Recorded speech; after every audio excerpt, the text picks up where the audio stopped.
Thank you जनाब अली, क्या हाल है बाबा? खैरियत है? खुश हो? कित्थों आयो सोने हो? फिरोजाबाद जो आयो, क्या कराना आयो? आपसे मिलने मिलन आयो आपसे मोहब्बत या मजनून गिनन आयो? सिर्फ मिलन आए में मोहब्बत थी। इधर देखा, इधर टिकटॉक पे कब से देख रहे हैं मुझे? 3 साल और आप हमारे पार्टी से भी होते हुए शादी। We very good. हर जगह सियासत बढ़ आती है, हर जगह सियासत वाड़ आती है। हुण तो मैं सियासत तो परे परे रहना हां रहो लड़ा लगसा इलेक्शन शुरू होला सी वजह जोर दा मैं पूरे पंजाब में लड़दा पिया, बतौर एमएन लड़दा पिया। ठीक है, ये तो बखाने रहना पिया। वोट दे दो ना, इंशाल्लाह कामयाब होएंगे। मेहरबानी से तुम्हारा फुल कबूल कीता, तुम्हारे हार ही से कबूल कीता। बहुत ही रखो। वाह जी वाह जी।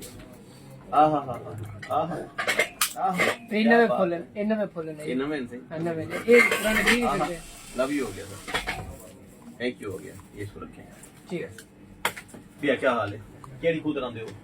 छोटी नहर पे राव वसीम इलेक्ट्रॉनिक दुकान है। हाँ ये नुक्कर दे हाँ विच जी, मोड़ पे ये अपनी है क्या ना तेरा? शुरू। उत्ते जी खैर हो बिजली वाले बता जिथा भी चूल्हे पे लक्कड़ वाले उहे एक कथा मेरे सामने